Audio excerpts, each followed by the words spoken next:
Bom dia, bom dia. Bom dia. Bom dia.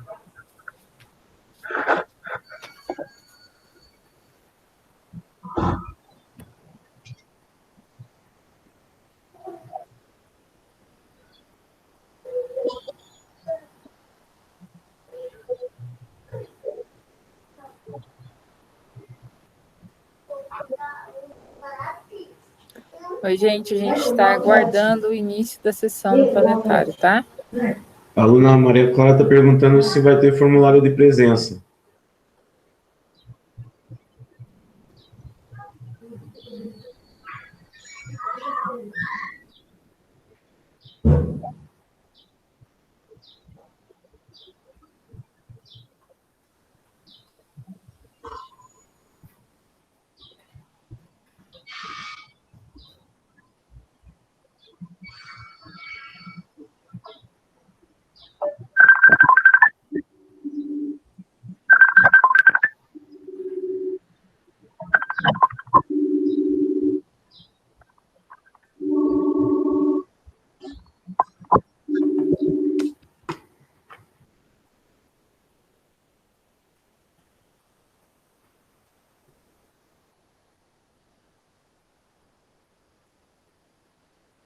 Você criou a sala, né? Criei, você acabou de entrar nela, né? Acho que já pode compartilhar. Pode? Por que você não compartilhou? Vou ter que rodar daí, né, Vitor? Eu já estou compartilhando lá no Face. Ah, você tá falando lá no coisa. É, Ah, é que no Face, quando eu crio a sala assim, o pessoal Bom dia, tem que Sábio. Bom clicar dia, pra Maria trás. Clara. eu tô autorizando. Então, Eu tô autorizando. Ah, então eu vou cancelar aquela outra. Eu fiz uma transmissão ao vivo lá. O YouTube vai rolar sozinho lá.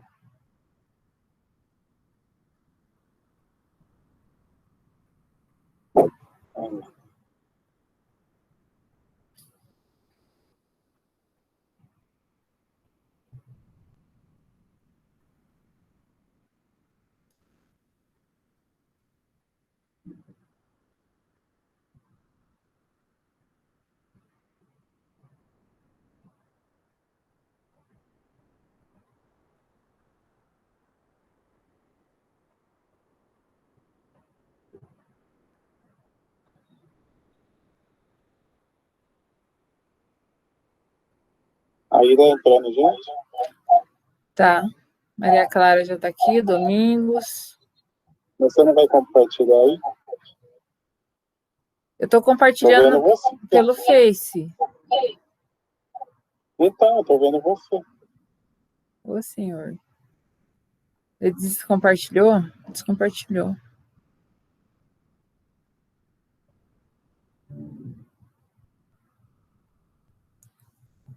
Participar. Aqui eu tô vendo compartilhado do Vitor.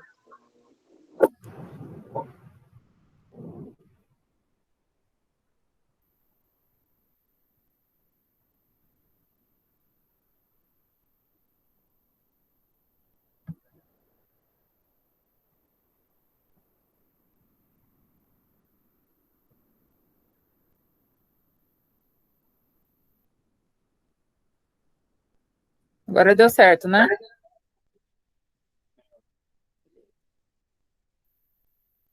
Tava compartilhando, interrompeu.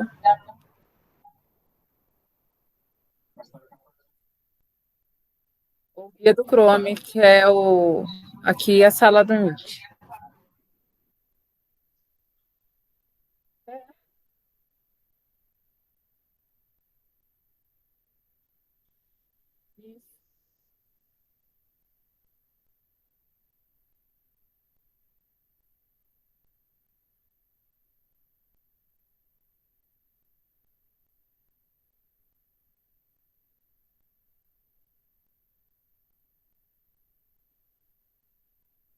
Você consegue pegar o link daqueles de eventos lá do Marcelena?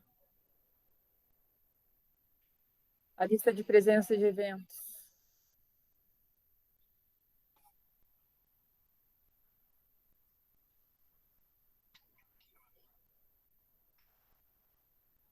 Eu devo ter enviado para você no WhatsApp.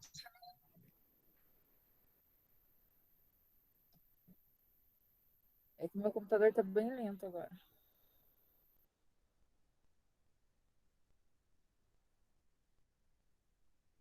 Eu já arrumei a lista de presença de eventos ontem.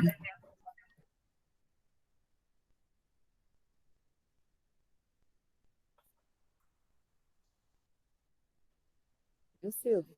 Pode conversar.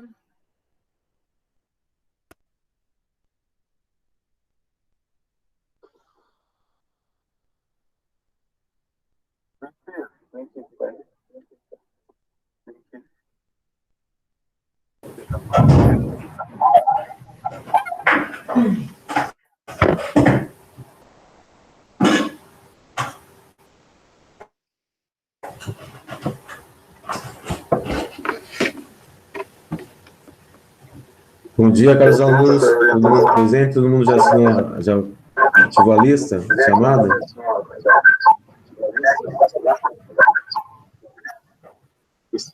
Oi. Só um minuto que eu vou pegar meu Não posso ouvir celular a voz. para pegar essa lista. Tô procurando ela aqui também. Simulador, esse drive que você mandou. Acho que não é. Acho que é esse fora.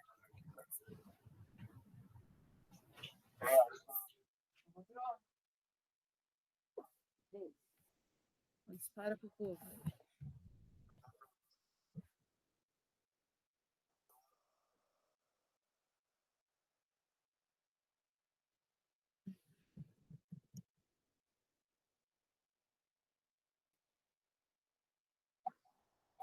Escutei, meu bem. Vai pôr lá no chat? Se já tá fácil colocar aí no chat? Eu tô com medo de sair daqui, meu computador tá travando. Já coloca lá para nós. Vou evitar sair aqui da página. Eu vou deixar.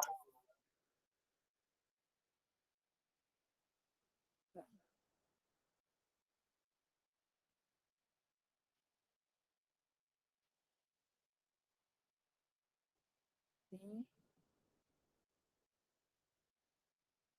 Vai falar comigo, tô no celular na mão, tá?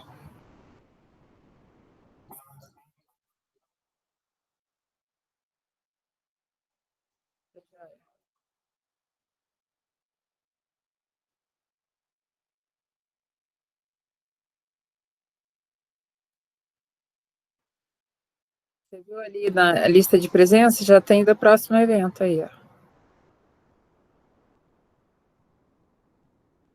Da feira. Eu já coloquei ontem lá, tem a programação também.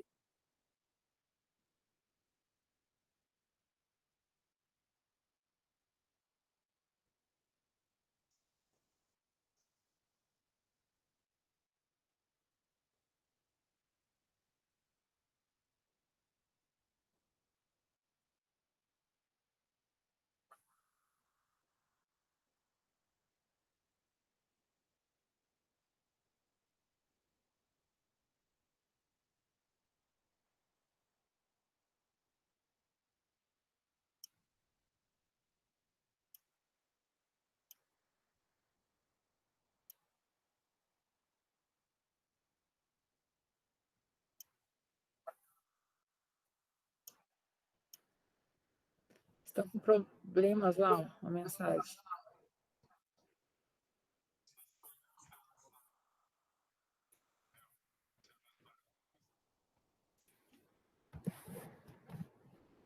Tá nublado, chuvoso.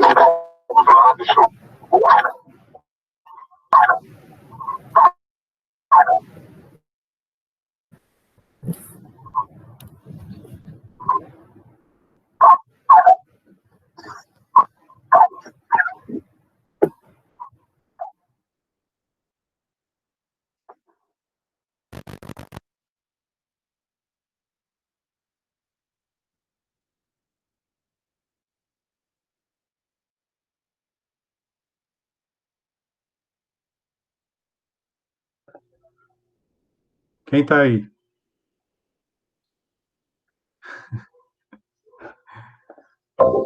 Já começou. Fazer perguntas, manda para o chat. Nós estamos com 2 ou 3. Ele está sem áudio ou a transmissão nossa aqui não está transmitindo áudio? Para mandar as perguntas para a gente. Ao final da sessão, as perguntas serão respondidas por toda a equipe de planetaristas voluntários que está aqui para acompanhar vocês. Ok. Diná, resolvidos os problemas técnicos, naturais... Resolvidos. Diná já está em casa. Então, vamos começar. Miguel, responsável pela transmissão. Miguel está aqui. Ali ele. Pode ligar o microfone se quiser, mesmo. Miguel. E a gente, quando começar a transmissão lá, eu começo aqui, oficialmente lá no... Miguel, dá um toque para a gente quando você puder começar. Agora saiu. Zé Roberto, está gravando? Desculpa. Sim, sim. Ok, Manuel, tudo bem. Ok, Mutou vamos de abrindo novo. lá no YouTube. Bom dia a todos, bem-vindos e bem-vindas à primeira sessão virtual da ABP. Bem-vindas as crianças, os jovens, os professores e professoras, educadores em geral. Bem-vindos os papais e mamães de todo o Brasil. Vamos procurar fazer com que se sintam no interior da maior cúpula de planetário do Brasil, onde caibam todos vocês. ABP é a Associação Brasileira de Planetários, uma organização sem fins lucrativos que congrega os planetários brasileiros. Temos associados em todas as regiões do Brasil, e o nosso principal objetivo é ajudar os planetários brasileiros.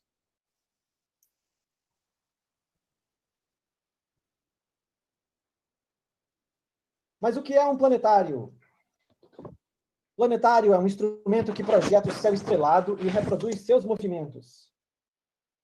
Além das estrelas, tal projetor também reproduz os planetas visíveis a olho nu, as constelações, o Sol e a Lua.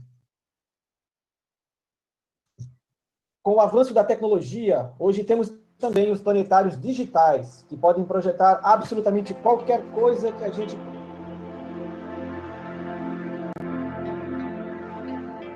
Nestas imagens, vocês veem algumas imagens. Vitor, tá mudo.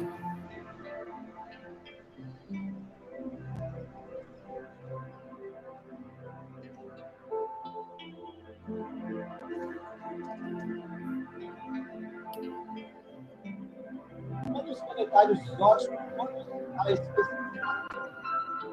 é dentro da complexa da projeção. Ali dentro, os planetários podem luzes,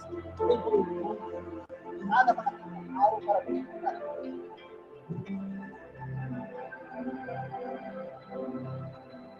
Daqui a pouco ele está fechado, no outro lado das luzes. E é claro que não pode acontecer em isolamento social. Para o bem da saúde de todos, do norte a sul do Brasil, então, receberam comigo.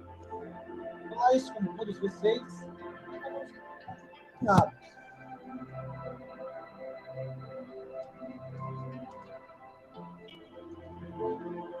Mas confinamento é algo que nós já está acostumado. Afinal, todos nós, seres humanos, É o som dele lá que tá ruim, tá, gente?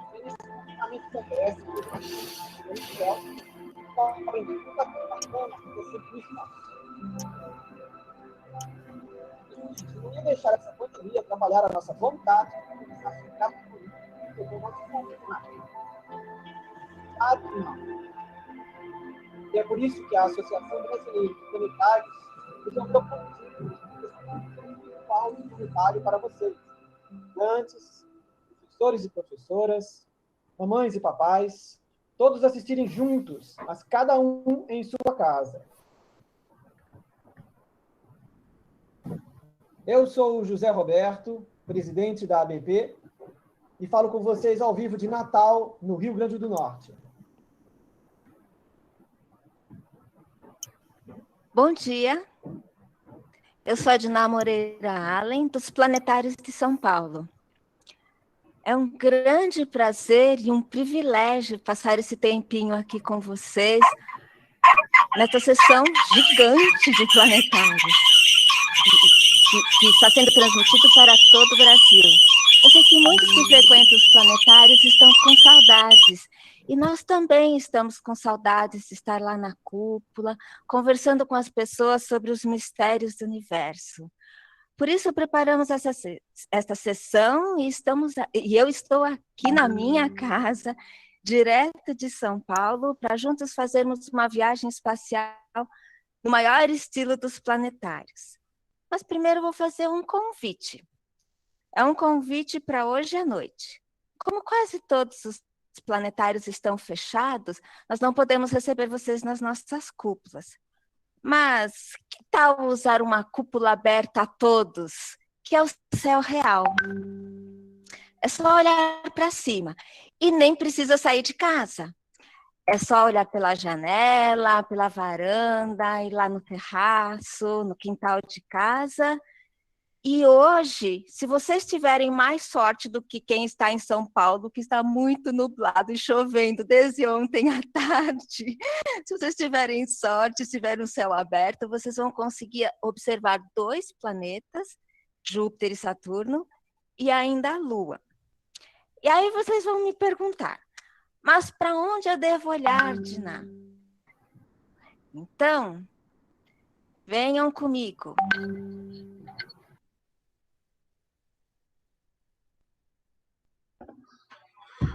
Todo mundo está escutando bem aí, Hoje à pessoal? noite, olhem na direção do pôr do sol e sigam uma linha para o alto do céu. Maria Clara falou que Vocês vão encontrar com muita facilidade a Lua. Tenho certeza que todo mundo vai conseguir encontrar. Seguindo essa linha, vocês vão encontrar um ponto brilhante, mas não é uma estrela, é o planeta Júpiter, o maior planeta do Sistema Solar. Perto dele, não tão brilhante assim, vai estar o planeta Saturno. E se vocês estiverem com muita disposição e quiserem ficar acordados de madrugada, vocês ainda vão conseguir observar 2 planetas.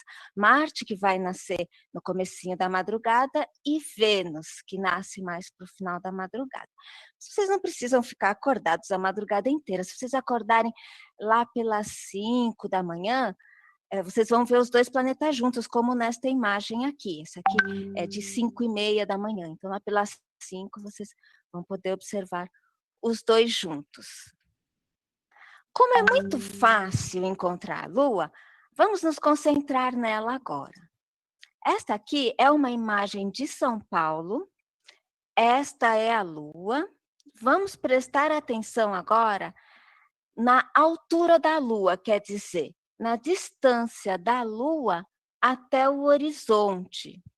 Então, lembrando, aqui estamos em São Paulo, e agora nós vamos viajar para o norte. Vamos ver o que acontece com a altura da Lua. Vamos lá para Brasília, a Lua desceu um pouquinho, a altura dela está menor. Lá em Belém, um pouco menor. E se a gente for bem mais para o norte, lá na Groenlândia, olha só a altura da Lua, bem menorzinha. A fase da Lua é a mesma para todas as localizações, mas a altura da Lua vai depender da latitude. E isso não acontece só para a Lua. Vocês podem ver que os planetas e as estrelas, com as estrelas e os planetas, também aconteceu a mesma coisa. Agora, vamos viajar lá para Brasília, porque Brasília é a capital do país, é uma cidade bem central, então nenhuma cidade que está nos assistindo vai ficar com ciúmes. Então vamos lá para Brasília, este é o céu de Brasília, então de novo Lua, Júpiter e Saturno. E mesmo que a gente fique parado numa certa localização, por exemplo, aqui em Brasília, o céu não vai ficar parado. O céu, as estrelas, têm um movimento. Isso porque a Terra nunca fica parada. A Terra tem um movimento de rotação. E esse movimento de rotação é percebido pelo movimento aparente das estrelas. Então, como a Terra se move em torno de um eixo imaginário, esse eixo de rotação, nós temos a sensação de que as estrelas estão se mexendo. Então, a Terra tem esse movimento de rotação, mas ela também está girando em torno do Sol, que é um movimento de revolução. Se chama também, usam também o termo translação, mas translação, como tem alguns outros significados, vamos usar o termo que Copérnico gostava, que é revolução. Então, a Terra tem um movimento de rotação em torno do eixo imaginário e um movimento de revolução. O movimento de rotação é fácil perceber, porque a gente precisa de 24 horas para completar o movimento, né? Agora, o movimento de revolução é um pouco mais difícil, porque precisa de um ano inteiro. O movimento de rotação faz com que as estrelas nasçam lá no leste e se ponham no oeste. E isso vale para tudo que se vê no céu, os planetas, a Lua, tudo que se vê no céu, se tiver um cometa, tudo que se vê no céu vai fazer esse movimento aparente de leste para oeste.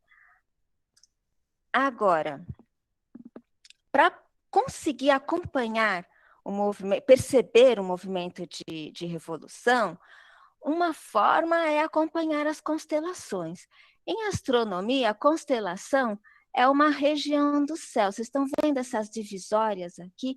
Essas áreas, cada área dessa aqui é uma região do céu, uma constelação. Isso para a astronomia, oficialmente, uma constelação, uma região do céu. E a gente pode pensar como se fosse os estados de um país. Por exemplo, o Brasil tem 26 estados, a Argentina tem 23, mas lá eles chamam de província. E os Estados Unidos têm 50 estados. Os antigos tinham tempo e imaginação suficientes para formar figuras com as estrelas e criar histórias fantásticas. Inicialmente, mais como as constelações do sul não eram vistas, mas quando os viajantes começaram a caminhar para o sul, outras constelações foram definidas, por exemplo, o Cruzeiro do Sul, que está aqui, vamos ver o Centauro, vamos ver outras constelações, olha, a Virgem, mais conhecida já está se pondo, outras conhecidas aqui, uma bem conhecida, que já era lá, conhecida no hemisfério norte, Escorpião, o Sagitário, que é o Peixe Austral, e tem uma constelação aqui bem interessante, que é um rio no céu, essa compridona aqui, Eridanos. Ela termina lá no Órion, no Gigante Caçador. Órion é uma constelação bem conhecida, assim como o Cruzeiro do Sul. São duas constelações bem conhecidas por nós, principalmente aqui do Hemisfério Sul. Mas tem algumas constelações que não são nada bem conhecidas. Já ouviram falar da Cabeleira de Berenice? E pior, máquina pneumática. Pois é, vou mostrar aqui para vocês. Esta aqui é a Cabeleira de Berenice. Ela é um pouco mais conhecida. Ela fica lá perto do Leão e da Virgem. Agora, a máquina pneumática é bem menos falada, né? E perto lá da Vela, olha, o Cruzeiro do Sul, Centauro estão aqui. Então, não é uma região tão desconhecida, né? Mas as constelações mais conhecidas, sem dúvida, são as constelações do zodíaco. Então, passou lá o Capricórnio, Aquário, Peixes, Carneiro, Áries, o Touro, Gêmeos, o Câncer, o Caranguejo, o Leão, a Virgem, a Balança, o Escorpião, o Fiúcus, Sagitário e Capricórnio de novo. Uma coisa que eu quero que vocês notem é que nós conseguimos ver as constelações que estão do lado da noite, porque as constelações que estão do lado do dia, o Sol ofusca, a luz do Sol ofusca. Então, todas essas constelações nessa situação aqui não são vistas. Essas constelações estão do lado do Sol, então o Sol ofusca. Essas constelações estão do lado da noite, então nós conseguimos ver. E à medida em que passa o tempo, outros grupos de constelações são vistos. Por exemplo, agora, nessa posição, todas essas constelações aqui estão sendo ofuscadas pelo Sol. Nós conseguimos ver estas constelações que estão do lado da noite. Chegou um momento aqui que inverteu em relação ao início. Aqui, todas essas constelações não são vistas, estão sendo ofuscadas pelo Sol, e estas aqui são vistas porque estão do lado da noite. E assim vai. O grupo de constelações que a gente consegue ver à noite depende da posição da Terra em sua órbita. Então, por exemplo, nessa imagem aqui, em fevereiro, meio de fevereiro, que é o meio do verão, logo no começo da noite a gente consegue ver o Órion. O Órion é um gigante caçador, ele é facilmente reconhecido. Mesmo aqui em São Paulo a gente consegue ver. Tem as Três Marias lá no centro, que é o cinturão do Órion. Tem essa estrelinha aqui, que é uma estrelinha vermelha, uma estrela vermelha, Betelgeuse, uma estrelinha, modo de dizer, né? Porque ela é uma gigante vermelha. E perto dele, como ele é um gigante caçador, todo caçador tem um cãozinho, então está aqui o cão maior, constelação do cão maior, que é o cão do gigante, com a estrela Sírius, que é a estrela mais brilhante do céu. E mais para cá, a constelação do cão menor, que tem também uma estrela brilhante, que é a estrela Próxion. Se vocês prestarem atenção, Próxion, Betelgeuse e Sírius formam um triângulo no céu.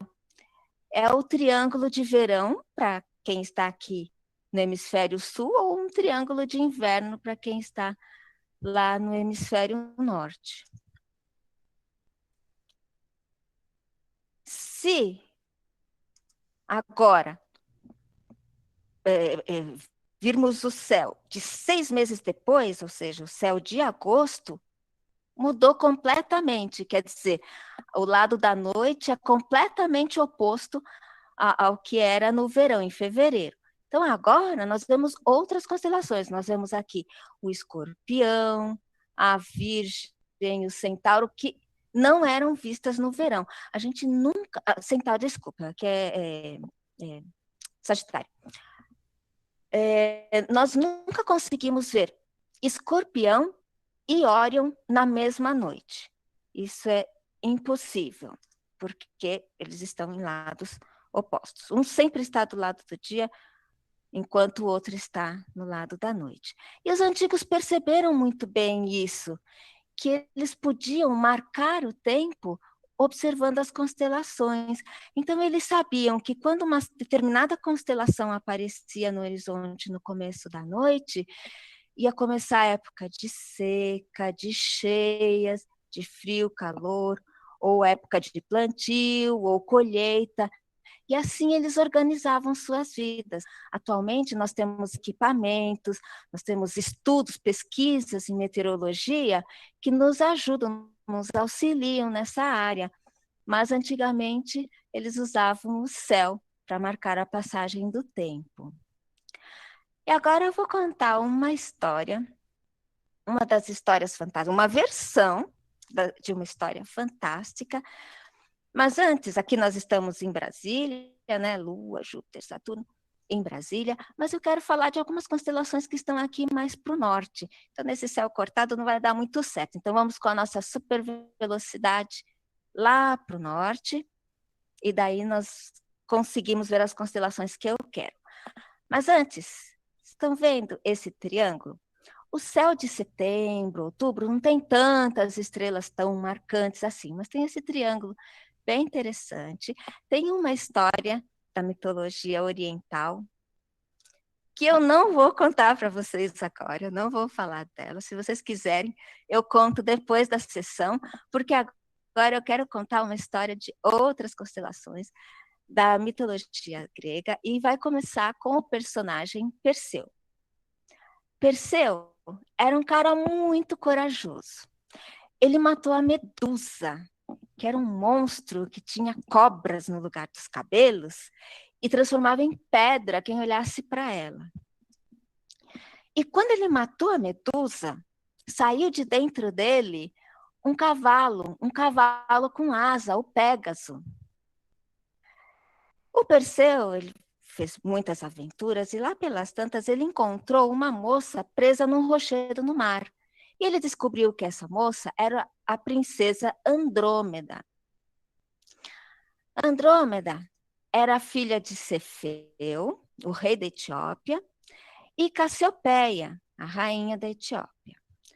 Andrômeda era uma princesa linda, muito linda. E Cassiopeia, a mãe dela, caiu na besteira de falar que Andrômeda era mais bonita do que as Nereidas. E as Nereidas eram protegidas por Poseidon, o deus dos mares.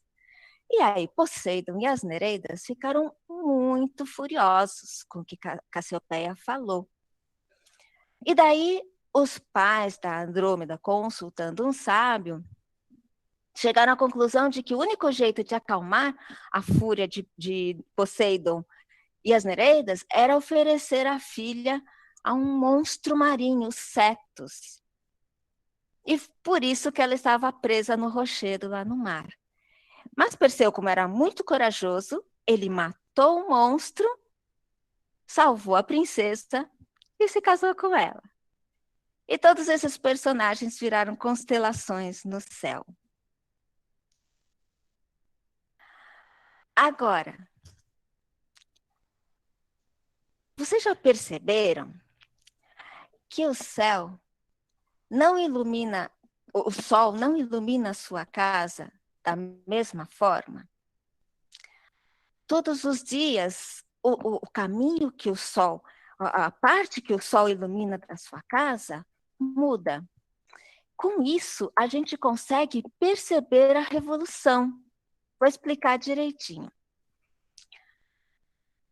A Terra gira em torno de um eixo de rotação que está representado aqui. E também tem um movimento de revolução que está representado... Opa, pera, deixa eu voltar um pouquinho. Está representado, deixa eu mostrar para vocês, aqui, nesta linha, que essa linha aqui está representando a órbita. Então, a combinação da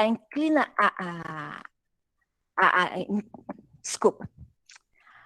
A Terra, ela não gira em torno do Sol desta forma que eu estou mostrando aqui.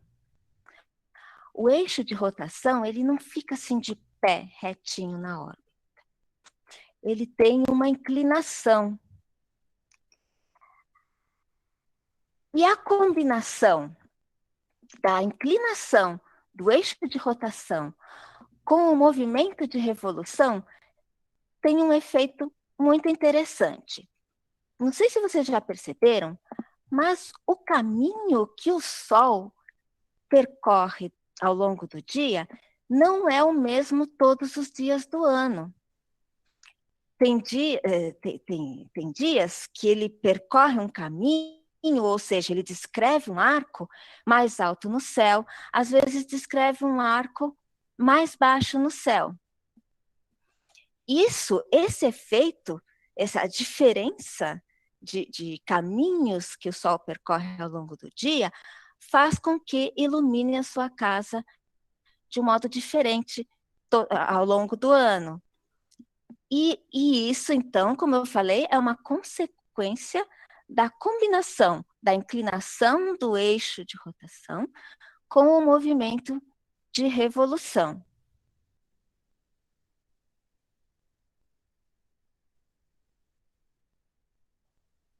E para entender isso direitinho, Vocês já perceberam outra coisa? Que o Sol não se põe no mesmo ponto do horizonte todos os dias?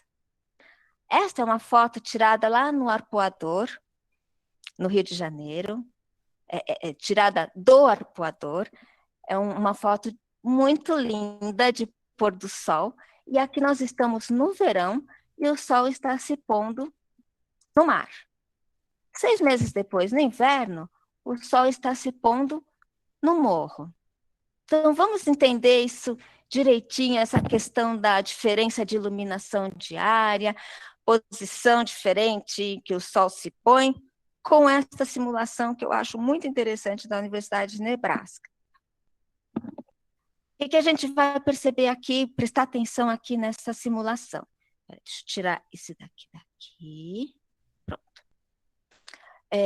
Aqui é a órbita da Terra, então nós vamos acompanhar a Terra em sua órbita. E ampliando a Terra, nós vemos esse quadrinho, a ampliação da Terra está nesse quadrinho, e aqui a gente consegue perceber aí como o Sol está iluminando a Terra naquele ponto da órbita.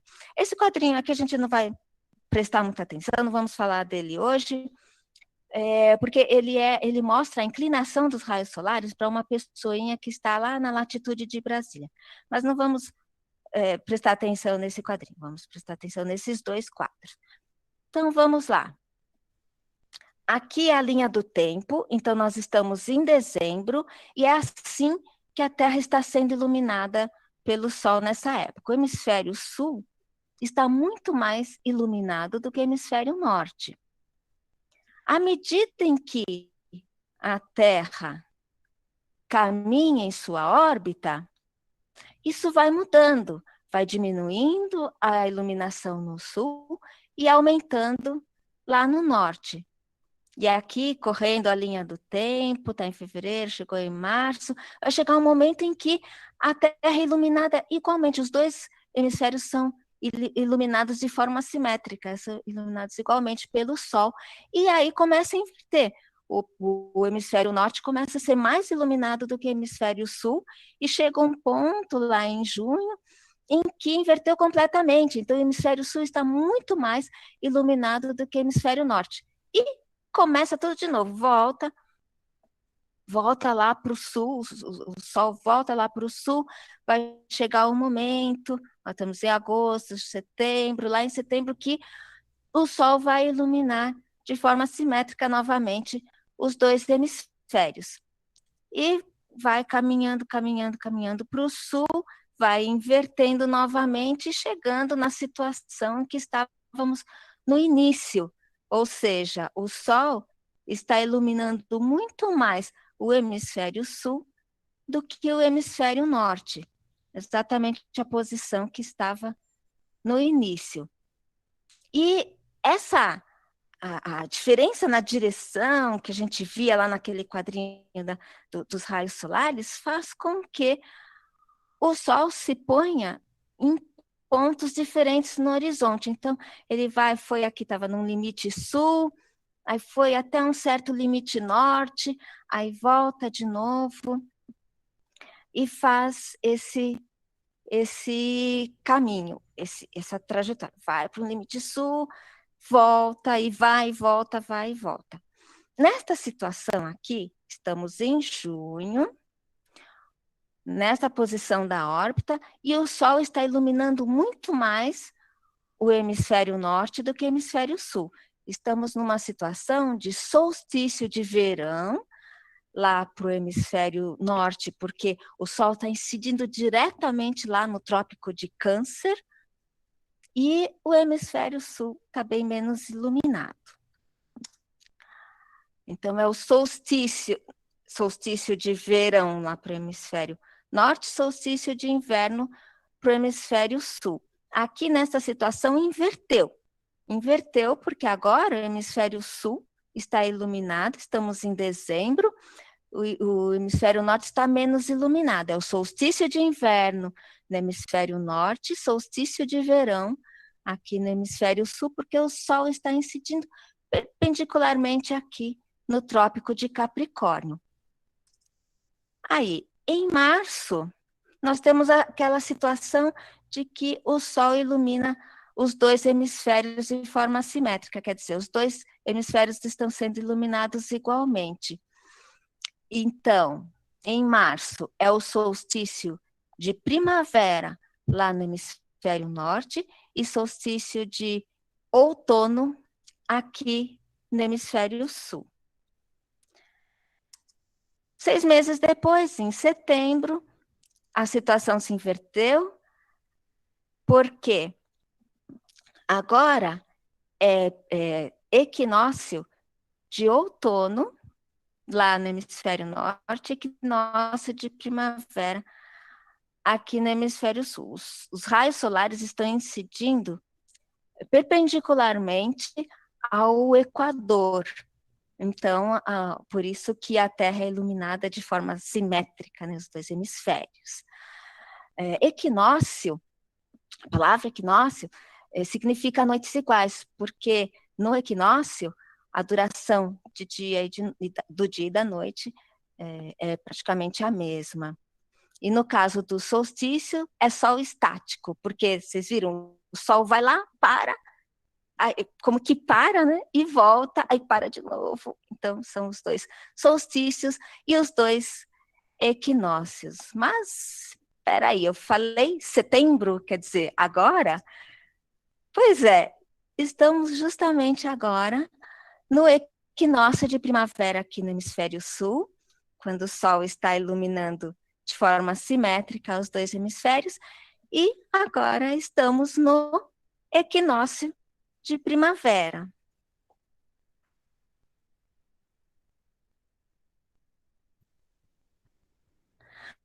Aqui no Brasil, que é um país tropical, não faz muito sentido falar que a primavera é a estação das flores, porque a gente vê flores o ano inteiro, o ano todo, por todos os lados, em todo o Brasil. Mas em países muito frios, onde as árvores perdem suas folhas e as flores diminuem pelos campos durante o inverno, porque tem invernos muito mais rigorosos, a primavera é uma época em que as flores reaparecem nas árvores e nos campos, e aí faz sentido falar que a primavera marca o recomeço da vida, o renascimento da natureza. Em um país continental como o Brasil, as estações do ano não são sentidas da mesma forma em todo o território. Quanto mais distante estiver do Equador, maior o contraste entre inverno e verão. Mas para cidades próximas ao Equador, quase não se percebe a diferença de iluminação diária pelo Sol. Mas, astronomicamente falando, em setembro começa a primavera no hemisfério sul. Então, vamos todos dar as boas-vindas à primavera e torcer para que essa nova estação nos traga um recomeço e que muito em breve possamos estar todos juntos, comemorando o fim dessa pandemia e curtindo um belo céu estrelado. Um belo céu estrelado, de verdade, ou dentro da cúpula de um planetário, não é, Diná? Isso. Eu sou a Diná, diretamente de São Paulo, e vou ficando por aqui. E eu sou o José Roberto, de Natal.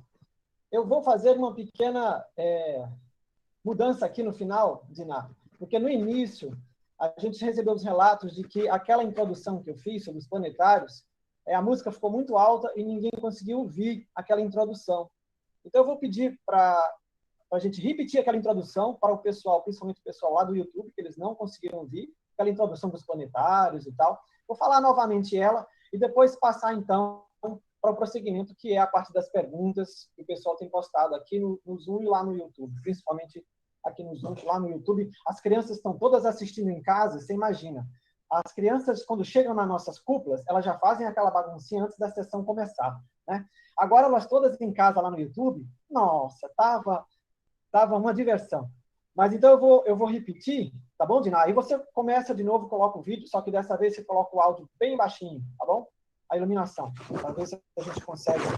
O pessoal lá, só no comecinho, aquele começo dos planetários, e o pessoal não escutou direito, então eu vou fazer essa deixa aí para a gente Isso, vamos começar no que é um planetário. No início eu dei as boas-vindas para todo mundo.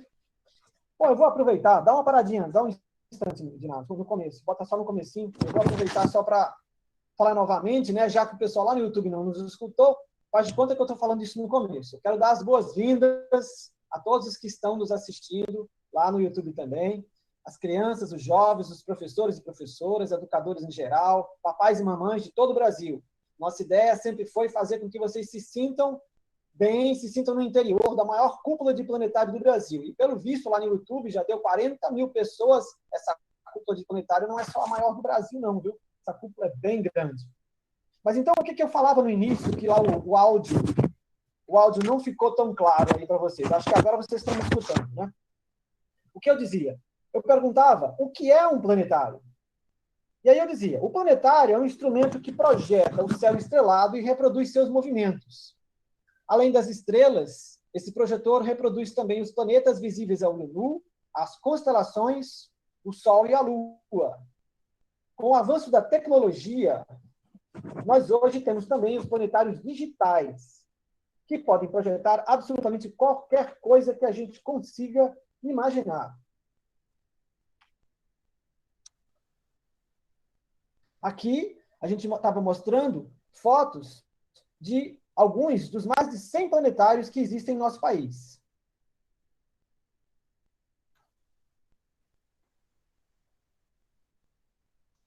E eu falava também que os planetários, tanto os ópticos quanto os digitais, eles necessitam de uma cúpula, como vocês veem nessas imagens. Todos eles têm um formato de domo. Se não for evidente, está lá dentro do prédio, um formato de domo, uma cúpula, que é onde acontece a projeção.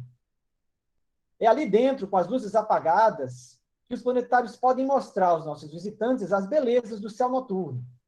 E ali dentro, a gente faz uma simulação tal que não existe poluição luminosa, não existem nuvens, não existem luzes urbanas, nada que possa atrapalhar ou nos distrair de ver um céu noturno completamente estrelado. A questão é que, se a cúpula é um lugar fechado, onde as pessoas ficam sentadas uma do lado das outras, é claro que isso não poderia acontecer nesses tempos de isolamento social que a gente está vivendo agora. Então, para o bem da saúde de todos, cúpulas de norte a sul do Brasil estão impedidas de receber o público. E aí eu falava, né, no início, que nós, assim como todos vocês, estamos confinados. Mas lembrava que o confinamento é uma coisa muito comum na astronomia. Nós já estamos muito acostumados na astronomia a esse confinamento. Afinal de contas, todos nós, seres humanos, estamos confinados no planeta Terra. E é nesse confinamento terrestre que os astrônomos estudam o céu e descobrem tanta coisa bacana que tem no espaço. E a gente, é claro, não ia deixar que essa pandemia atrapalhasse a nossa vontade de conversar sobre astronomia com o nosso público. Foi por isso que a Associação Brasileira de Planetários, a ABP, resolveu produzir essa sessão virtual de planetário que vocês acabaram de assistir, né? Essa foi a introdução. Né? E assim eu me apresentava, né? Presidente da ABP, apresentava a Diná, nossa planetarista dos planetários de São Paulo, e a gente então tinha a sessão que vocês viram com a Diná. Agora sim, eu passo para a parte das perguntas, mas antes eu quero agradecer ao Miguel Moreno, do GEDAL, que fez a transmissão para a gente. Ele deixou até o link do canal do YouTube lá do grupo do GEDAL de Londrina, para vocês se inscreverem também, além do canal da ABP, se inscreverem no canal do GEDAL, que traz muitas novidades. Tá? Quero agradecer a Alessandra, do Planetário de Londrina, que ficou atenta lá no chat, no nosso canal do YouTube, e olha que ela deve ter tido um trabalhão, porque tinha mais de, sei lá, 30 mil, 40 mil crianças assistindo, entre pais e tal. Mas os comentários no YouTube tinha comentário em japonês, estava uma coisa de louco. Quero agradecer ao Manel, do Planetário de Goiânia, que cuidou aqui do chat do Zoom, ao Basílio, do Planetário de Feira de Santana, Bahia, e ao Reginaldo, do Planetário de Belém, que deram um suporte técnico para essa sessão, a Edna e a Tânia, de Florianópolis, que junto com o nosso vice-presidente, o Sherman, lá no Rio de Janeiro, cuidaram do roteiro da sessão que vocês acabaram de assistir. E, é claro, eu peço um agradecimento especial e uma salva de palmas, principalmente para quem está aqui dentro da sala do Zoom, dos educadores. Uma salva de palmas para a Diná, dos Planetários de São Paulo, por ter nos conduzido por essa viagem astronômica tão bacana. E, é claro, um agradecimento final para todos vocês, educadores, estudantes, professores, professoras, mamães e papais, que estão aqui com a gente, valorizando a ciência. E não acabou não, tá, pessoal? Agora a gente vai continuar aqui ao vivo, por mais um tempinho, respondendo as perguntas que vocês postaram, tanto aqui dentro da sala do Zoom, quanto lá no YouTube. Deixa eu olhar aqui algumas perguntas que a gente tem já. E eu vou, é claro, não vamos deixar tudo nas costas da Diná, né, que já fez essa sessão. Vou escolher alguns planetaristas, Brasil afora, para responder algumas das perguntas que estão sendo postadas aqui para a gente. Então, por exemplo, deixa eu ver aqui, não para de aparecer pergunta, mas vou escolher uma aqui. Ivete Durci, acho que é um garotinho, Caio, que tem 8 anos. Ele está perguntando como se mede a distância da Lua até a Terra. Como é que a gente sabe a distância que a Lua está até a Terra? Eu vou convidar para responder essa pergunta o vice-presidente da BP, Alexandre Sherman, que é também astrônomo profissional e já trabalhou por 22 anos na Fundação Planetário, lá do Rio de Janeiro, Planetário da Gávea. Sherman, responde aqui para o Caio, de 8 aninhos, sobre como a gente mede a distância da Terra até a Lua. Sherman. Bom, Sherman não está aqui no momento. Não tem problema. Eu passo para outra pergunta. Até o Sherman, daqui a pouco, ele volta aqui para responder. Afinal de contas, eu estou em Natal, ele está no Rio, deve ser um problema de ligação telefônica. Mas vamos lá. Sheila está por aqui. Sheila, do Planetário de Londrina. Tem uma pergunta aqui que eu queria passar para ela. Eu acho que essa é a cara de Sheila. Sheila, do Planetário de Londrina. Olá, bom dia a todos. Bom dia, Sheila.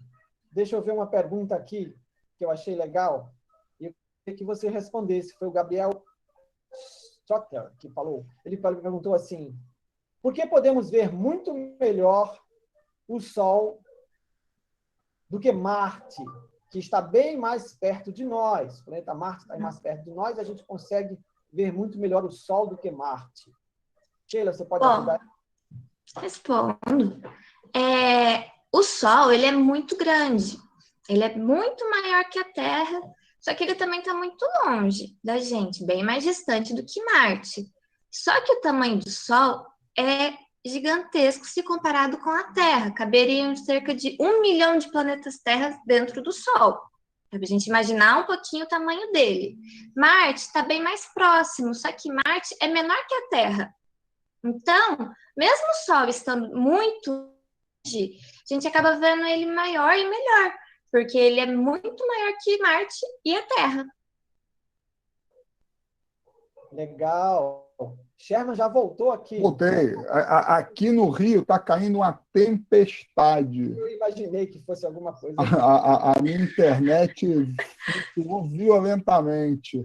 É a comemoração da primavera. Mas, vamos lá, eu ouvi sua pergunta e, na verdade, eu aproveitei, enquanto estava reconectando aqui, eu juntei mais 2 perguntas temáticas. A pergunta que você me passou, Roberto, foi como se mede a distância da Terra à Lua. Tem uma outra pergunta que surgiu lá no YouTube, de um usuário chamado TH1-08, como que acontece o evento da superlua. E, para terminar, o Fernando Bertonocchi perguntou o que aconteceria se a Lua simplesmente se distanciasse o suficiente para sair da órbita da Terra. Então, vamos lá. São 3 perguntas de 3 pessoas diferentes, mas tem tudo a ver com a Lua. Então, vou botar tudo no mesmo balaio aí para falar.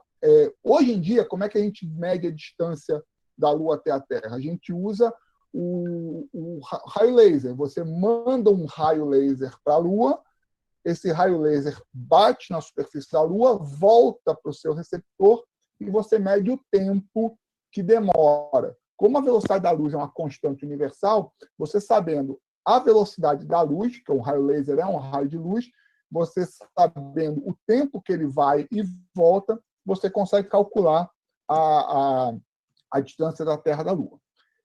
Eu vou dar um número aproximado, por quê? Porque a órbita da Lua é uma elipse, então ela chega um pouquinho mais perto, chega um pouquinho mais longe. Então, via de regra, são uns 380 mil quilômetros de distância entre a Terra e a Lua, 380 mil quilômetros. A Lua é o objeto mais próximo que a gente tem aqui do nosso planeta.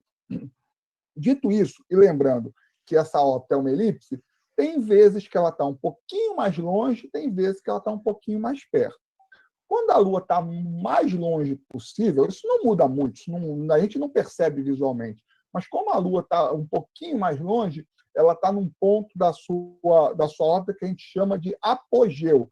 Ela está mais afastado da Terra possível. Ela sempre fica nesse range aí, não passa dos 400 mil quilômetros, mais ou menos. Quando ela está mais próximo da Terra, ela está no perigeu. Ok, apogeu e perigeu. O perigeu é o ponto mais próximo da órbita da Lua em órbita da Terra. E aí, é claro, ela vai ficar um pouquinho maior, visualmente falando. Se ela está mais próxima, quando me aproximo, eu fico maior. Se eu me afasto, eu fico menor. Então, a Lua um pouquinho mais próxima, ela fica um pouquinho maior. É difícil de perceber visualmente, mas com instrumentos você consegue medir. E é essa Lua um pouquinho maior, quando acontece na Lua cheia, a fase da Lua, quando ela está redondinha, brilhante no céu, e está próxima ou exatamente no perigeu, é o que a gente chama de superlua. Então, superlua é uma lua cheia no perigeu, quando ela está um pouquinho mais próxima da Terra. E para terminar esse bloco da Lua, o que aconteceria se a Lua fosse embora, saísse da órbita da Terra? Bom, seria um desastre para a gente, mas ninguém precisa se preocupar, porque isso não vai acontecer. É verdade que a Lua se afasta um pouquinho da Terra a cada ano. Mais ou menos 3 centímetros por ano ela vai se afastando. No espaço, você tem o equilíbrio gravitacional. O sistema Terra-Lua ele não está ainda no seu ponto de equilíbrio, ele ainda está se ajustando. Já está há uns 4 bilhões de anos se ajustando e ainda vai demorar um pouquinho. Então, é fato que a Lua se afasta um pouquinho, 3 centímetros. Lembra que é 400 mil quilômetros, mais ou menos, a distância. Então, 3 centímetros por ano é nada. Mas ela vai se afastando um pouquinho, pouquinho, pouquinho. Daqui a milhões e milhões e milhões e milhões de anos, ela vai finalmente atingir o equilíbrio dinâmico e aí a Lua para de se afastar. Então, a Lua vai continuar em órbita da Terra numa distância bem maior do que ela está hoje, mas não vai escapar, não vai embora. Pode ficar tranquilo, vai sempre ter Lua aí no céu. Legal. E olha só, tem mais perguntas aqui. Eu sei que a gente já está se aproximando, né?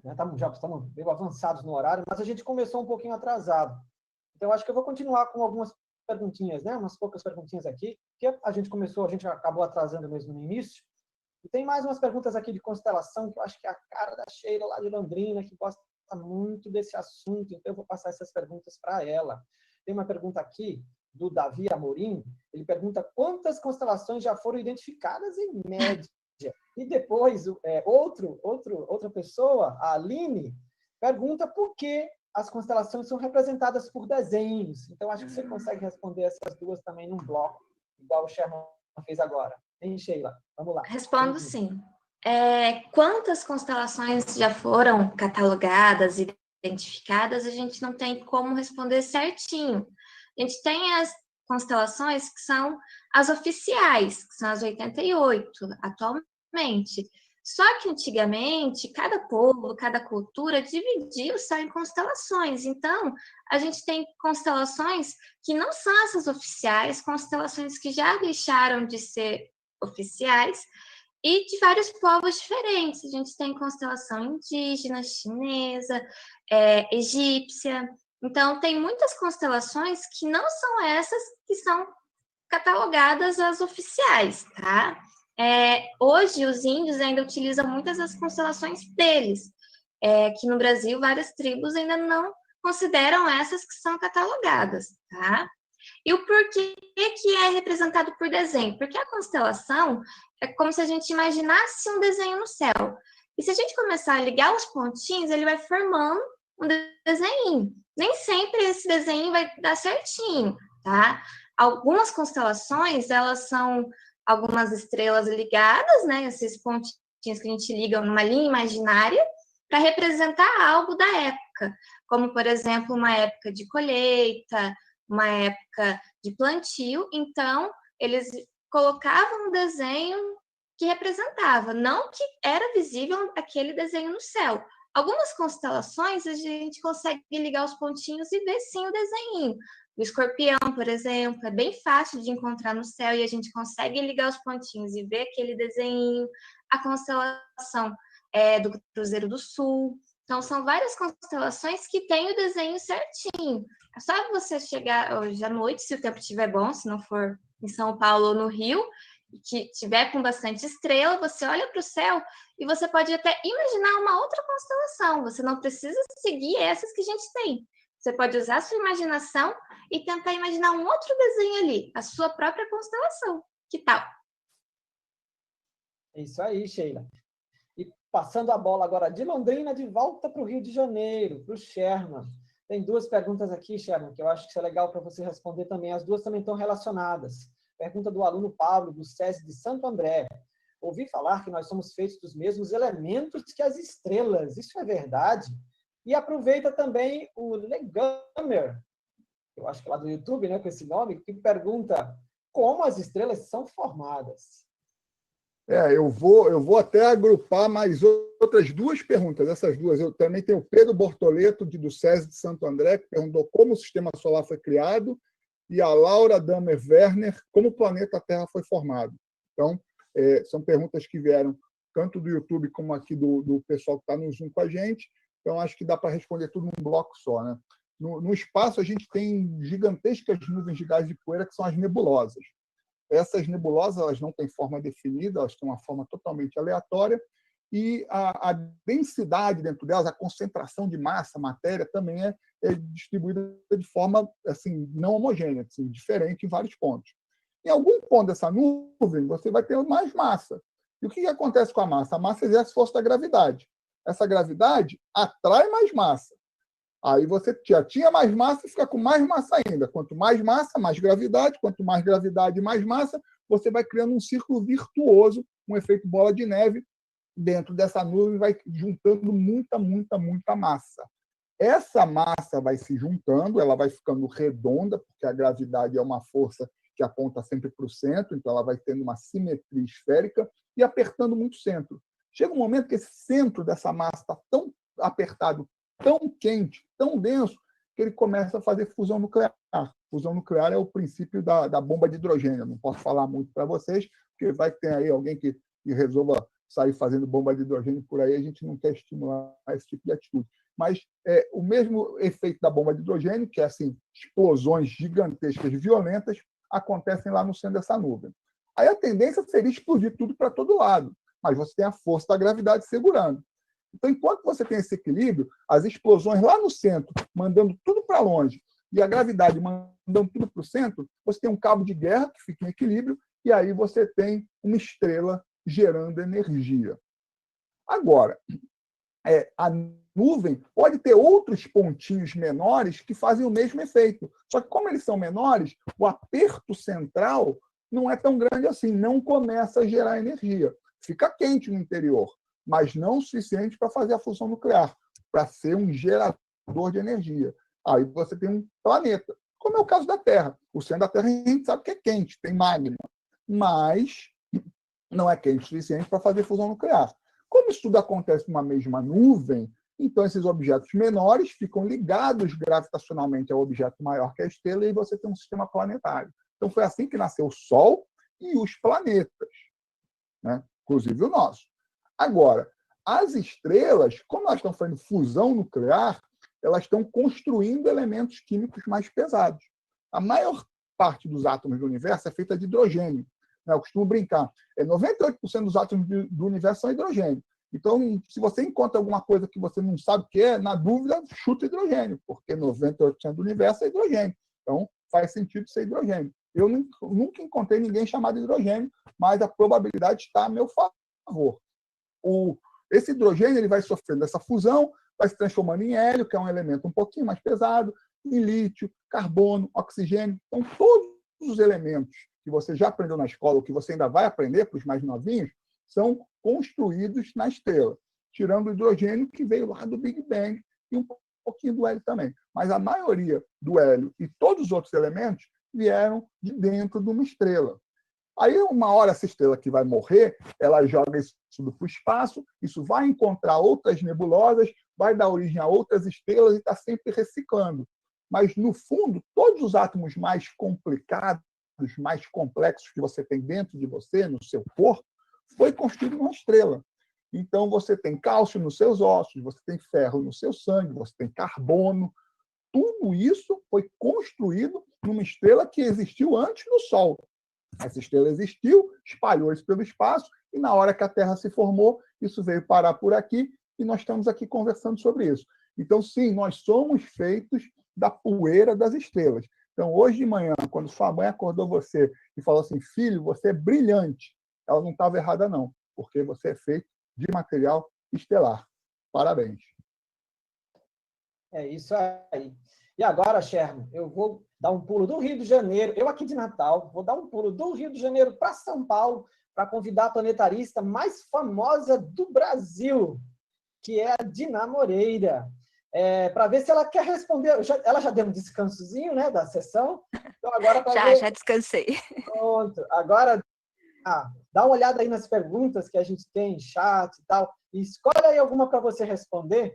Temos muitas perguntas, pessoal. Daqui a pouco eu vou dizer o que a gente vai fazer com esse monte de pergunta, tá? Vocês não vão ficar sem resposta, não. Só que a gente não tem tanto tempo aqui. Dina. Tem pergunta demais, realmente. Tem uma pergunta aqui do Igão, que ele pergunta se é por causa disso que as nuvens também se movem. Acho que ele está se referindo à rotação. As estrelas se movem como uma consequência do movimento de rotação da Terra, e eu entendi que ele está perguntando se as nuvens seguem esse mesmo comportamento, mas não. As nuvens, uma coisa completamente diferente, aí a parte de meteorologia tem a ver com as massas de ar se movendo, não tem nada a ver com a rotação da Terra. E tem outra pergunta aqui das estrelas, se as estrelas caem na Terra. Não, se elas estão flutuando no espaço, não, as estrelas, elas nunca vão cair na Terra. As estrelas estão muito distante. A estrela mais próxima a nós está a 150 milhões de quilômetros, bilhões de quilômetros, que é o Sol, já está muito longe. A outra estrela precisa de 4,3 anos na velocidade da luz, que é uma velocidade altíssima para chegar aqui. Se a gente fosse chegar na estrela mais próxima ao Sol, com a velocidade dos nossos equipamentos mais rápidos, nós demoraríamos mais de 70 mil anos para chegar na estrela mais próxima ao Sol, que é próxima a Centauri. Então, as estrelas estão muito longe para começar. E as estrelas são gigantescas, elas nunca vão cair na Terra. Isso não precisa se preocupar, que as estrelas não caem, elas ficam nos seus lugares, o sistema planetário está relativamente estável gravitacionalmente, como o Sherman falou alguma coisa a respeito, então não precisa ter medo de que alguma estrela caia na Terra. É isso. É isso. Ok, Dina. Eu vou voltar lá para Londrina, com a Sheila. Olha só, Sheila, tem uma pergunta aqui do Taylor Becker, que eu acho que você precisa explicar melhorzinho para ele, que ele ainda não está com um conceito legal de constelação. Olha só, ele pergunta assim, cada constelação tem um sol ou uma estrela central? Explica legal para o Taylor sobre isso. Explico. Na verdade, as constelações são formadas por sóis, como estrelas, igual o nosso Sol. Então, se a gente juntar várias estrelas, vai formar uma constelação. Não tem uma estrela central, mas a gente tem a estrela principal, ou a maior estrela da constelação.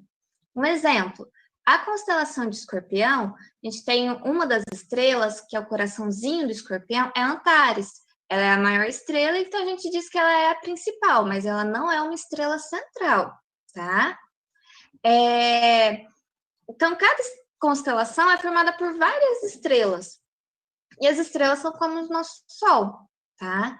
Então, não tem elas não estão girando uma em torno da outra, não é isso. Elas estão cada uma na sua posiçãozinha, só que a gente daqui da Terra, observando, parece que elas estão pertinho uma da outra e que formam esses desenhos.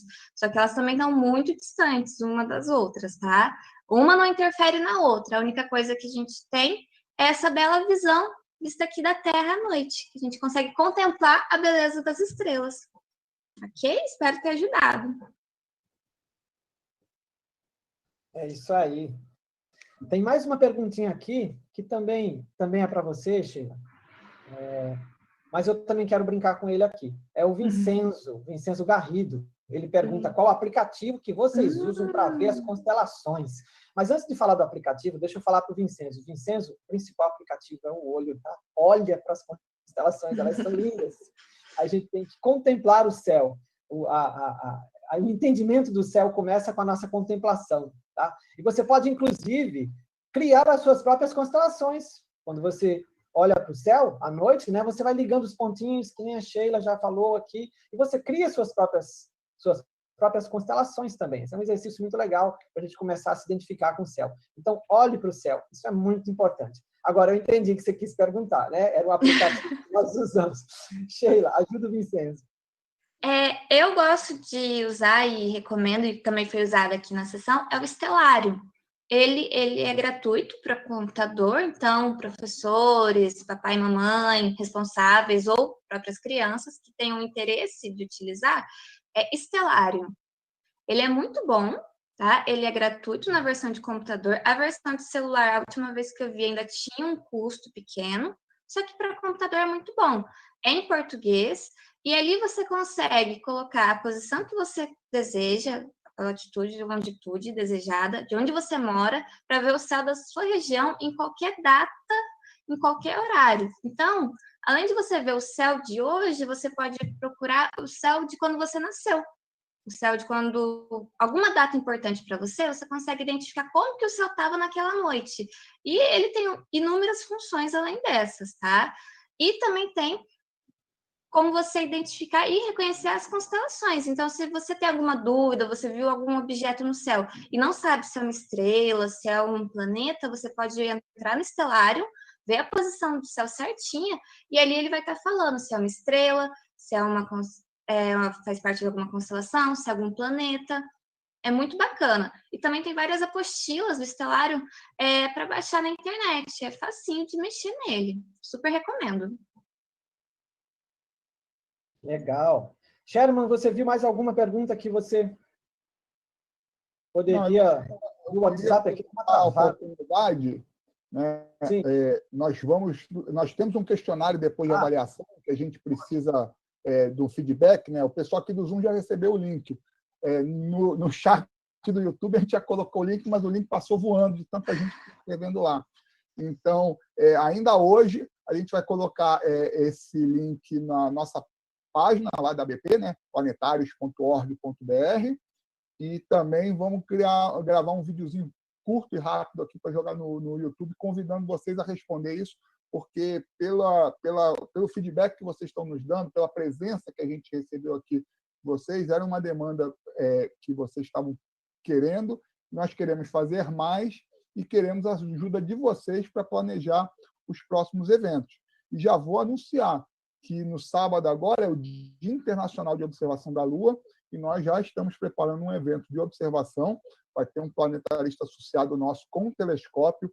Vamos torcer para o céu ficar bom, né? E vamos observar a Lua todos juntos, cada um na sua casa, sábado à noite. Aguardem novidades. Ok. Bom, nós estamos aqui em 11h12, né? A gente atrasou mais ou menos isso em relação ao início da nossa sessão virtual,